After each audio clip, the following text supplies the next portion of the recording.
Eu quero falar de quem deu show hoje, gente, porque o show foi lá no Barradão. 14 anos depois, o Vitória volta às quartas de final de uma Copa do Brasil. 4-0, um jogaço assim. Destaque para o René, só 22 anos, conseguiu fazer 2 gols ali. Então, um time que realmente usou do seu caldeirão, né? Usou da sua casa. Inclusive, no final ali, eles foram comemorar com a torcida. Foi muito bonito de ver esse Vitória conseguindo essa classificação, né? Quem quer começar, Renan ou Bira? Vontade, Bira. Então vou falar então. Cara, eu gostei muito dessa classificação do Vitória. Enfim, mais uma vez o Vitória mostrando o poder do Barradão também, né?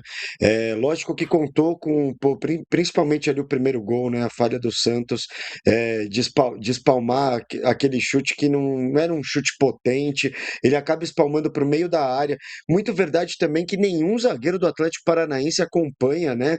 E aí a bola acaba sobrando para o René, que é um grande destaque, né? O René que se eu não me engano foi um grande destaque também no Campeonato Paulista, né? Jogando pela Portuguesa, Pela é um portuguesa, cara diferente. exatamente.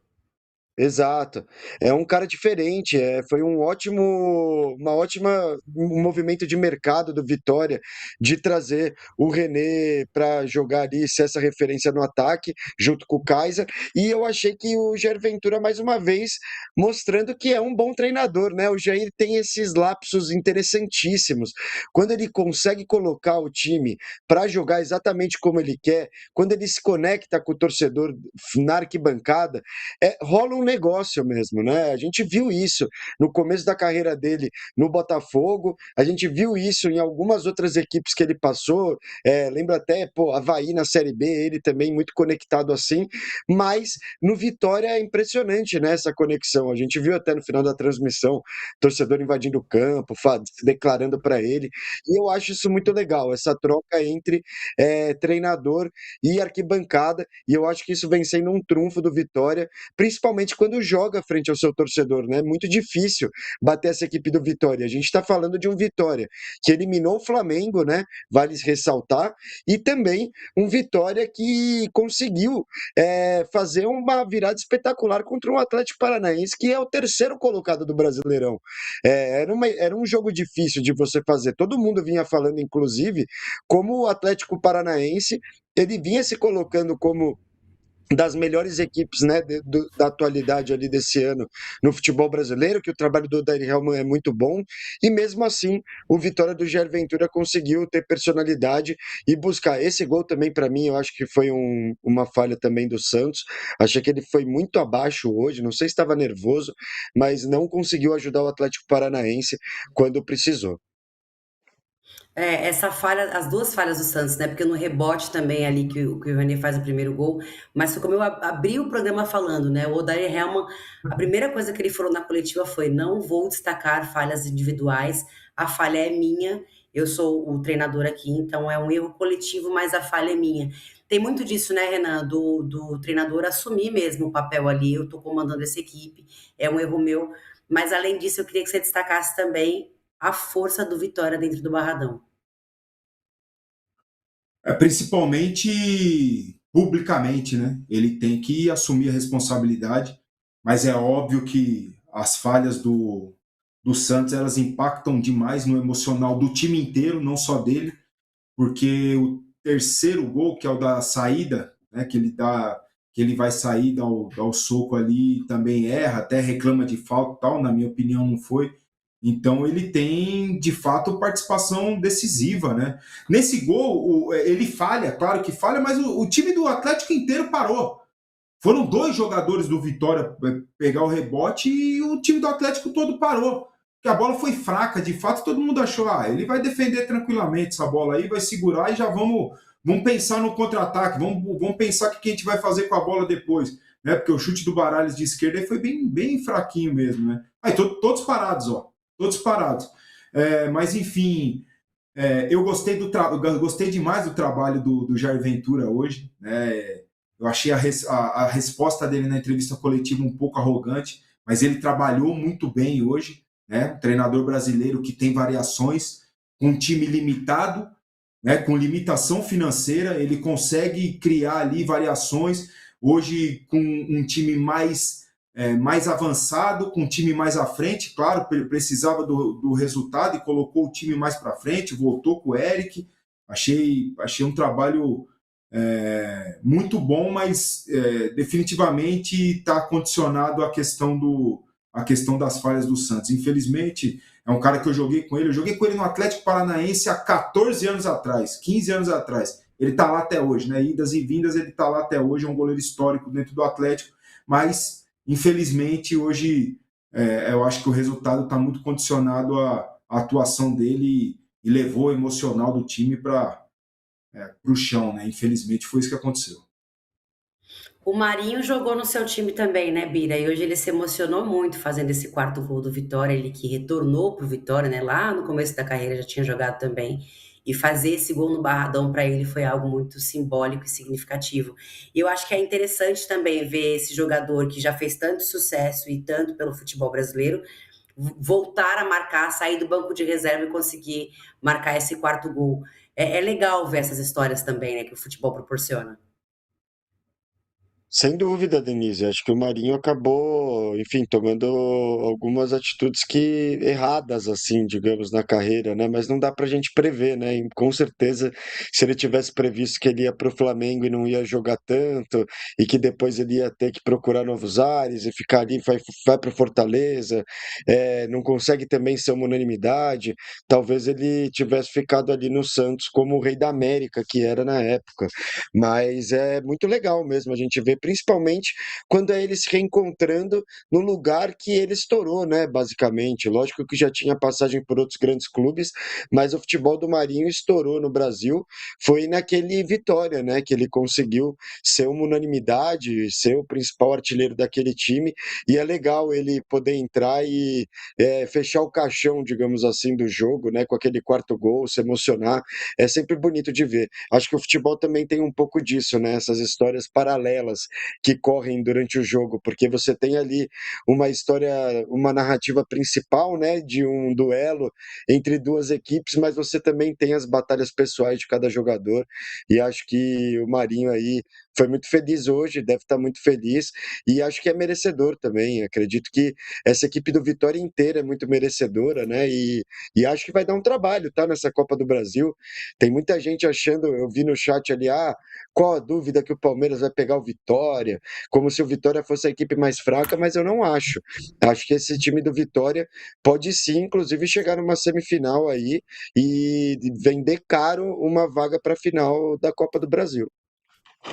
O D, O Renan falou, diga, você falou, Renan, rapidinho só que você jogou com o Santos no Atlético Paranaense, né? Aí aqui o Alisson, nosso produtor, mandou um dado que ele é o quinto jogador com mais jogos na história do clube, tem 323 jogos, ou seja, ele já fez bastante já por esse Atlético Paranaense.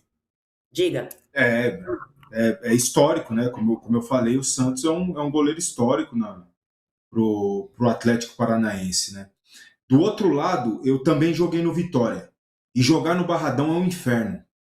Para quem já foi no Barradão, quem não conhece o Barradão, né, é aquela descidona que tem atrás do gol, onde fica a torcida organizada. Então eles falam que é um inferno por causa disso mesmo, que você desce demais, né? Não para de descer, não para de descer, daí o campo é lá embaixo. Então por isso que eles falam, jogar no Barradão é um inferno. E principalmente quando é de dia, né? Que o calor é insuportável naquele lugar e para os times que não estão adaptados, que não estão acostumados com isso, é de fato muito difícil mesmo. E quando o Bira fala a respeito do Palmeiras, um possível confronto, né? Que o Palmeiras sempre tem muita sorte nos confrontos, nos sorteios ali, pegar o Vitória, a gente lembra. O Palmeiras ganhou de 4-0 esses dias aí do Vitória. Mas até a expulsão, as duas expulsões, né, que elas foram juntas, o jogo era muito equilibrado. O jogo era muito equilibrado. Então, no Barradão, sempre é muito difícil enfrentar o Vitória. Em qualquer circunstância. Em qualquer campeonato. E será na Copa do Brasil também, se for o Palmeiras. Não vou retirar o que eu falei antes. Para mim, o Palmeiras é muito favorito contra qualquer um deles. E para ganhar o título, agora, não é um jogo fácil. Não é um confronto fácil. E a gente já citou aqui que as Copas abrem essas possibilidades, né? O Jair Ventura falou aqui, ó, estudar a gente é difícil, tem que estudar um pouco mais. Só 2 jogos não vai dar para ver tudo que a gente faz. Esse é o Vitória, provocando, né?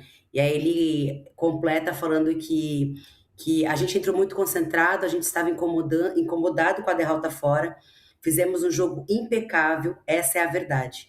Começamos com a pressão lá na frente, foi isso que eles fizeram. Quem entrou, entrou bem. O Marinho fez gol, o Fábio assistência. Todas as nossas mudanças foram para frente, mesmo quando já estávamos ganhando. Não chamamos o adversário em nenhum momento. A gente atacou muito e em um desses lances matamos o jogo em 4-0. É isso, né? O Jair Ventura mostrando que realmente sabia, ele botou ali o que ele queria fazer, jogou o time para frente, não ia recuar, até porque precisava da virada, já que o Atlético Paranaense tinha aí 2 gols no primeiro jogo, né, Bira? Era essa estratégia que tinha que ter sido feita. Sim, e essa é uma indiretinha, né, para o Odair Hellmann, que se desentenderam ali no primeiro jogo. E o Jair é esse personagem também, né? Ele tem ideias brilhantes e ele também é levemente provocador. Tanto que, enfim, o quarto gol ele sai comemorando daquele jeito, aquela dancinha, que já deu briga em outros jogos, quando ele faz essa dancinha. E às vezes ele faz a dancinha e o time toma virada e fica aquela cara de gol contra.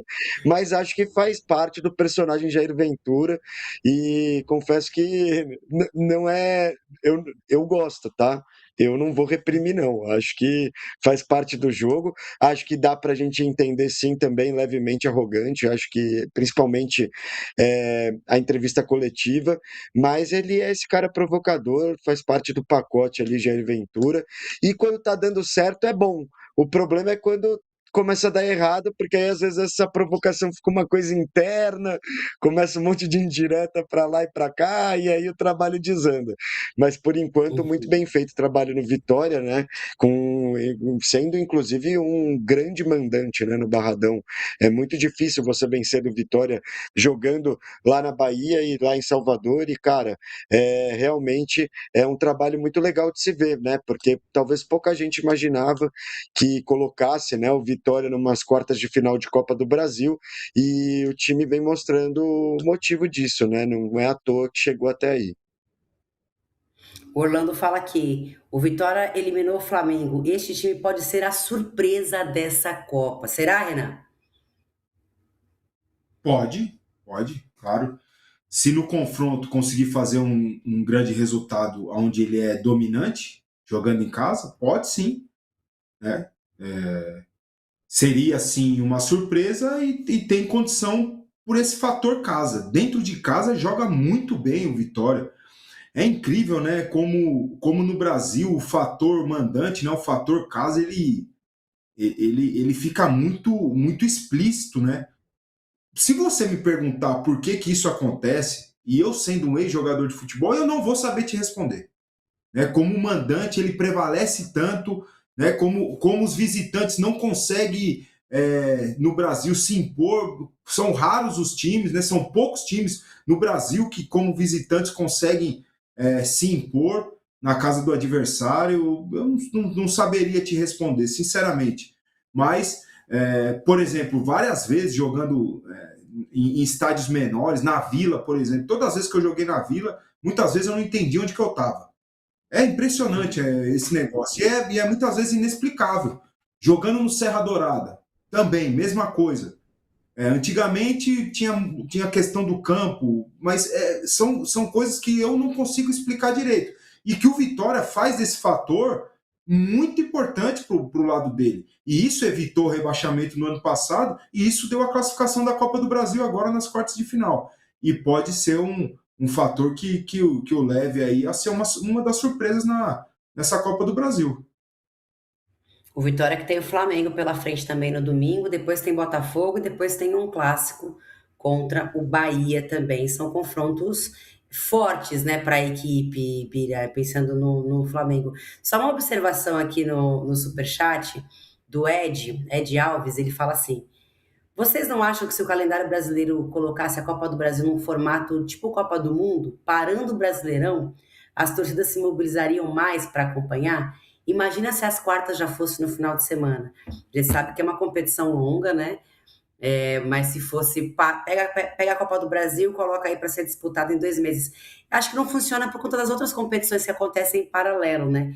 Mas a ideia dele é boa. Eu acho que Eu o apoio. público, eu também, o público iria se mobilizar um pouco mais, né? Pelo menos meu time não ia jogar. Eu tô tranquilo, né? Não ia sofrer. Eu apoio. Mas semana que Hein, vem ele Bira? volta, Renan. Fica tranquilo. Semana que vem ele Não, volta. férias. É, pode falar, Bira. Não, ia falar que férias do time é sempre bom, né? No meu caso e no do Renan, qualquer 10 diazinhos sem jogo, a gente está aproveitando para sorrir, tomar um sol, né? Melhorar um pouco a qualidade de vida. Mas é legal a ideia, tá? Aqui do chat. Eu confesso que eu gostei. Só tem que ver como que vai casar, né? Porque são quantos mil times que jogam a Copa do Brasil desde a primeira fase, né? Então teria que ver direitinho como fazer para caber, né? Porque a Copa do Mundo são 48 seleções. Eu acho que a Copa do Brasil tem um pouquinho mais ali de confrontos para casar num calendário de 2 meses, mas seria legal. Acho que é uma proposta diferente e interessante.